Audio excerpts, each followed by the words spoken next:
Judge Armen Danielyan of the Criminal Court of Appeal, examining the appeals of second President of Armenia Robert Kocharyan and some other ex-officials, returned from the consultation room and rendered a decision to uphold the appeals of prosecutor Petrosyan and the representatives of the victims and their legal successors, to overturn the May 18 decision of Judge Davit Grigoryan to release Kocharyan from custody, to eliminate the letter of pledge selected as a preventive measure for Kocharyan, and to select custody as a preventive measure for him. Second President Robert Kocharyan is charged with overthrowing the constitutional order in Armenia in connection with the tragic events that occurred in Yerevan in March 2008 and taking a particularly large bribe.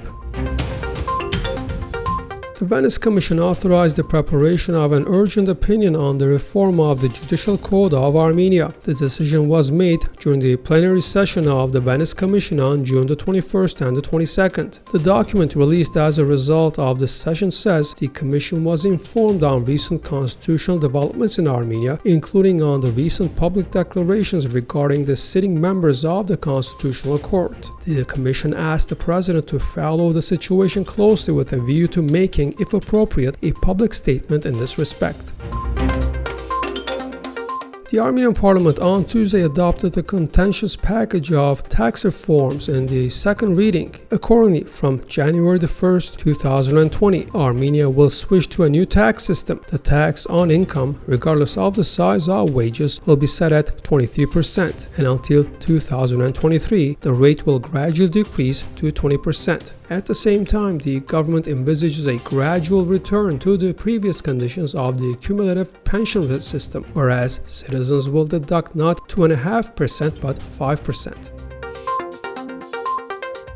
PACE held a vote on Tuesday on return of the Russian delegation to PACE. A total of 118 out of 190 parliamentarians were in favor of the resolution, 62 voted against, and 10 abstained from voting. An MP from Armenia's My Step ruling political force, Yerevan, abstained from the voting. However, the resolution was supported by opposition MPs from Prosperous Armenia Party Naira Zohrabyan and Bright Armenia Party Edmond Marukyan. By the way, the head of Armenian delegation to PACE, Ruben Rubinian, voted against the resolution, but later explained that his vote was registered as a vote against, not in favor, and he made a statement on this during the plenary session of the PACE Tuesday, and which was attached to the minutes of the session.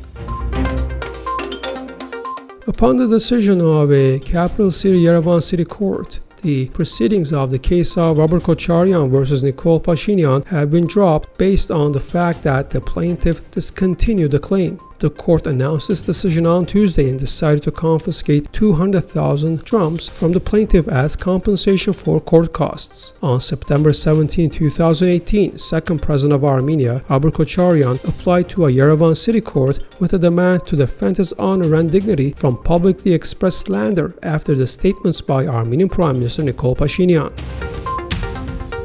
The disinformation disseminated by the Azerbaijani side outside this framework leads to the conclusion that Azerbaijan does not intend to fulfill these calls and proposals of the OSCE Minsk Group co-chairs, said spokesman for the Armenian Foreign Ministry Armen Danielyan, commenting on the latest statements of Azerbaijani Foreign Minister Elmar Mamediyarov after the recent meeting of the two foreign ministers in Washington. According to her, such an approach is destructive and it devalues the seriousness of the Karabakh peace process.